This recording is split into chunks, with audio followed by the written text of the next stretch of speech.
ইচ্ছাকৃত জুমার নামাজ না পড়লে 2 বছরের জেল অথবা ৮৬,০০০ টাকা জরিমানা, এরকম একটা আইন করেছে মালয়েশিয়ার তেরেঙ্গান প্রদেশে। আমি এই আইনটা দেখে এত বেশি খুশি হলাম যে এরকম একটা আইন বাংলাদেশে অন্তত বাস্তবায়ন করা দরকার। কারণ জুমার নামাজ না পড়লে পরে এটা যে কত মারাত্মক একটা গুনাহ। এবং আপনি জানেন, কোনো ব্যক্তি যদি টানা 3টা জুমার দিন নামাজ না পড়ে তাহলে তার জন্য ইসলামে কিন্তু কঠিন একটা নিষেধাজ্ঞা জারি আছে।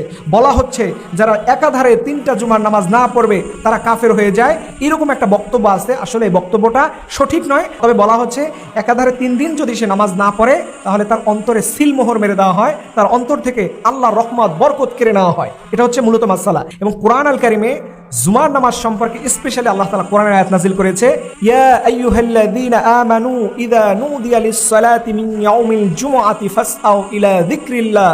যখন জুমার আজান হয়ে যায় তখন তোমরা সব কিছু বন্ধ করে দিয়ে আল্লাহর ডাকে সাড়া দাও। দেখেন, বাংলাদেশে জুমার নামাজ হয়ে গেলে মুসল্লিরা কি সবাই দোকানপাট বন্ধ করে নামাজে আসে? আমি বাংলাদেশে মানুষকে আহ্বান জানাবো, আমরা কোরআনের এই একটা আইন যদি বাস্তবায়ন করতে পারি যে জুমার আজান হয়ে যাবে সাথে সাথে সবাই মসজিদে আসতে হবে। দেখেন, আমরা মালয়েশিয়ার সরকারের অনেক কিছু অনেক সময় বলে থাকি এবং মালয়েশিয়ান এবং ভিন্ন দেশের ইসলামিক কান্ট্রির ব্যাপারে কথা বলে থাকি, কিন্তু দেখেন তারা তাদের দেশের রাজনীতির মধ্য দিয়েও তারা আলাদা ইসলামিক স্টেট গঠন করে সেখানে মুসলমানদের জন্য আইন ফরজ করেছে, এই আইন বাস্তবায়ন করেছে। এটার মাধ্যমে কি হবে? মানুষ নিয়মানুবর্তিত হবে, এটার মাধ্যমে মানুষ নিয়মিত আল্লাহর দিকে ঝুঁকবে।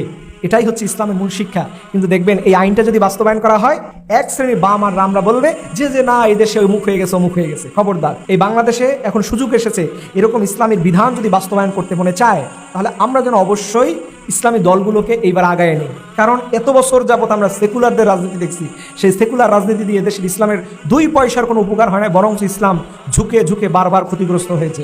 আমরা যদি ইসলামকে এগিয়ে নিতে চাই তাহলে আমি আপনাদেরকে বলবো অবশ্যই আপনাদের করণীয় বিষয় হচ্ছে আপনারা এই বছর ইসলাম যে দল হোক, ইসলামের যে কোনো ব্যানারে হোক, সবাইকে আপনারা অগ্রাধিকার দিবেন। এবং ইসলামী একটা স্টেট গঠন করার ক্ষেত্রে আমরা যদি সবাই ঐক্যবদ্ধ হতে পারি, নিশ্চয়ই আল্লাহ তাআলা এই বাংলার জমিনে কোরআনের হুকুমত কায়েম করবে। আজকে আমরা পৃথিবীর অনেক রাজ্যেই দেখি যে ইসলামের সুশীতল ছায়া বাস্তবায়ন হচ্ছে, ইসলামের কার্যক্রমগুলো হচ্ছে, সেদেশে মানুষ নিরাপদে আছে, সেদেশে মানুষের আর্থিক দৈন্যতা দূর হচ্ছে, অভাব দূর হচ্ছে, রিজিকের টেনশন থাকে না। অথচ আমাদের দেশ আজকে 54-55 বছরেও আমরা কখনোই এই দারিদ্রতার কষাঘাত থেকে বাঁচতে পারি না। এই জন্য আমি আপনাদেরকে অনুরোধ করে বলবো, অবশ্যই অনুরোধ করে বলবো, আপনারা যারা যেখানে থাকেন না কেন, যেভাবেই থাকেন না কেন, যে আদর্শ যে মতে বিশ্বাসী হন না কেন, অবশ্যই কোরআনের হুকুমত আপনাকে কায়েম করতে হবে। আল্লাহ রাব্বুল আলামিন যেন আমাদের সবাইকে বাংলাদেশের জমিনে আল্লাহর কোরআনের ঘাঁটি হিসেবে কবুল করা তৌফিক দান করুন। আমিন।